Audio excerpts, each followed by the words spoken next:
Salut à tous, ici Frédéric Morel. Bienvenue sur ma chaîne dédiée à la science et aux découvertes scientifiques. Si vous êtes passionné par l'exploration de notre univers et les avancées scientifiques, pensez à vous abonner. Aujourd'hui, on plonge dans un sujet fascinant qui repousse les limites de notre compréhension.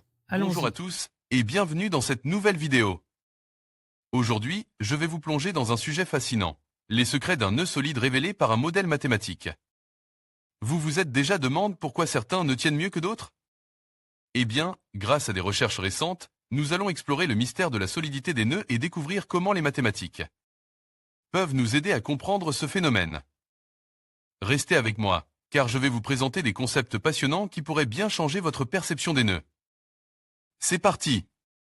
Pourquoi les nœuds de veau lacets de chaussures ne cessent de se défaire quand les cordages de bateaux en nœuds de 8 sont quasi impossibles à desserrer? C'est pour répondre à la question existentielle, qu'est-ce qu'un bon nœud? Que des chercheurs du Massachusetts Institute of Technology, MIT, se sont alliés pour mettre en commun leurs compétences mathématiques et physiques. Il existe des milliers de nœuds, utilisés dans la marine, la pêche-pêche, l'escalade, la construction-construction, etc. La plupart des nœuds ont été élaborés de façon empirique et tout bon marin sait par exemple qu'un nœud de cabestan sert à amarrer un bateau ou qu'un nœud de carrick permet d'assembler deux cordes. Les modèles mathématiques classiques sont capables de prédire la solidité d'un nœud selon sa structure. Mais ces modèles théoriques ne prennent pas en compte les contraintes mécaniques, comme la force du serrage, le type de corde utilisé, la friction, etc. Dans la théorie, vous ne vous souciez pas de savoir si vous avez une fibre rigide ou souple, c'est le même nœud du point de vue mathématiques, explique Jorn Deckel, professeur associé de mathématiques au MIT. Ce dernier s'est alors tourné vers son collègue Matthias Koll, qui avait mis au point en 2018 une fibre spéciale dont la couleur change selon les contraintes de pression.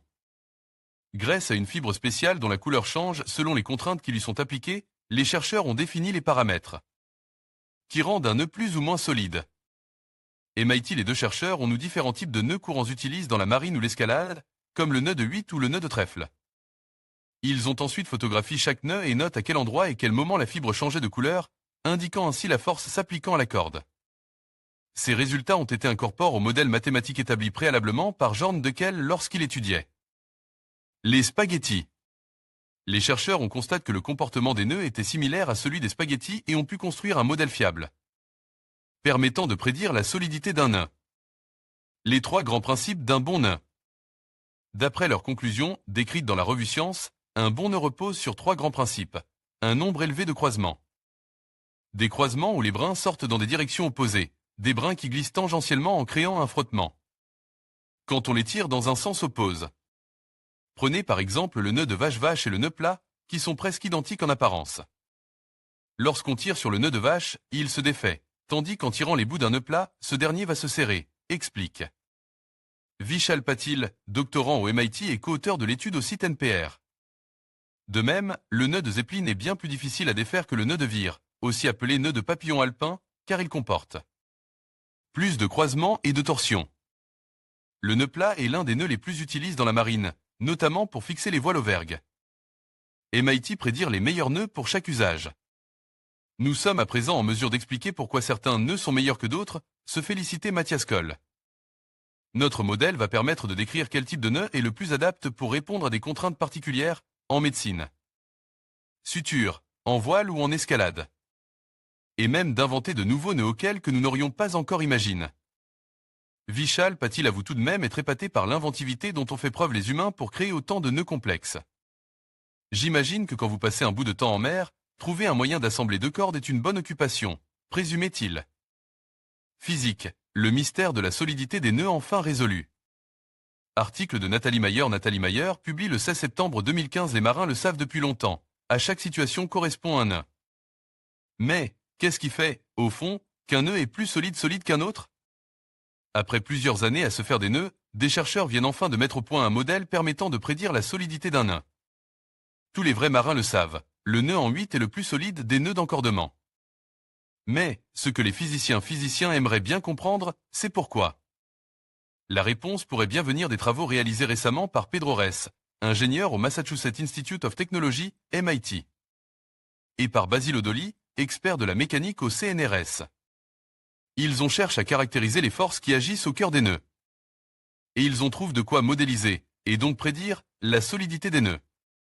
Ou du moins, la solidité des nœuds simples. Ces nœuds dits d'arrêt qui décrivent une boucle dont les deux extrémités sortent à l'oppose l'une de l'autre.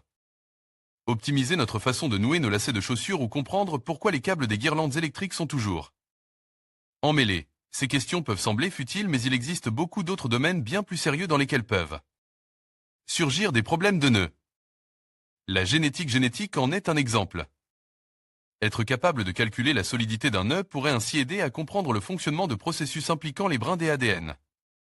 Car l'activité biologique de cette étrange molécule dépend largement de la façon dont elle est enroulée. C'est peut-être pour ça que les mathématiciens s'intéressent depuis plus de 200 ans à la topologie des nœuds et à la manière dont les brins sont enchevêtrés. L'ennui, c'est qu'ils ne s'étaient encore jamais préoccupés des caractéristiques physiques des nœuds. Et c'est en 2008 que Basil Odoli s'épanche pour la première fois sur la question et a établi une théorie permettant de décrire la force qui doit être mise en œuvre pour serrer un nœud simple. Une théorie dont s'est rapidement emparé Pedro Reis. Mais, au cours de ses expériences, menées sur des fils très élastiques en alliage nickel-nickel, titane, mauvaise surprise, plus le nombre de boucles augmente, moins la théorie se révélait fidèle à l'observation. En résumé, pour serrer un nœud présentant 10 boucles, une force 1000 fois supérieure à celle utilisée pour serrer un nœud d'une seule boucle était nécessaire. Des physiciens du MIT et du CNRS se sont intéressés aux nœuds simples qui décrivent une boucle dont les deux extrémités sortent à l'oppose l'une de l'autre. Selon eux, leur solidité pourrait être prédite à partir de l'épaisseur du fil, de sa rigidité et du nombre de boucles dans le nœud. Alexander Brock, Wikipédia, CC-BYSA 3.0 Topologie du nœud et caractéristiques physiques du fil. En combinant expérimentation et travail théorique, topologie et interaction physique, les deux chercheurs sont finalement parvenus à modéliser les forces à l'œuvre au cœur des nœuds. Sans grande surprise, ils nous apprennent que la force nécessaire à serrer un nœud dépend de 3 variables initialement connues. L'épaisseur du fil, sa rigidité et le nombre de boucles dans le nœud. Mais le secret de l'efficacité de leur modèle repose sur un postulat nouveau, le poids des frottements. Car en effet, plus les fils font de boucles, plus les frottements sont importants. Il aura fallu aux physiciens du MIT et du CNRS plusieurs itérations entre théorie et expérience avant d'obtenir un modèle fonctionnel. Un modèle auquel on fournit les caractéristiques physiques des fils et la topologie du nœud et qui nous rend, en retour, la force nécessaire à le serrer et, du même coup, une idée fidèle de sa solidité. Rappelons-le, le modèle des deux physiciens ne prétend pas s'appliquer à tous les types de nœuds mais seulement aux nœuds les plus simples. Ce modèle pourrait toutefois constituer la première pierre d'une théorie décrivant les propriétés physiques de nœuds plus complexes. Jusqu'à maintenant, les problèmes de nœuds étaient généralement abordés de manière empirique. En médecine, par exemple. Mais grâce à cette nouvelle approche, plus rationnelle et prédictive, peut-être les chirurgiens pourront-ils bientôt accorder le nombre de boucles nécessaires avec la solidité attendue de leurs nœuds. En conclusion, nous avons exploré les secrets fascinants qui sous-tendent la solidité des nœuds grâce à un modèle mathématique innovant. Ce voyage à travers la physique et les mathématiques nous a permis de mieux comprendre comment des structures apparemment simples peuvent résister à des forces considérables. En révélant les principes qui régissent la formation des nœuds, nous ouvrons la voie à de nouvelles applications dans divers domaines. De l'ingénierie à la biologie. La science continue de nous surprendre, et ce mystère, désormais éclairci, nous rappelle l'importance de l'interdisciplinarité dans la recherche. Merci de nous avoir accompagnés dans cette exploration captivante.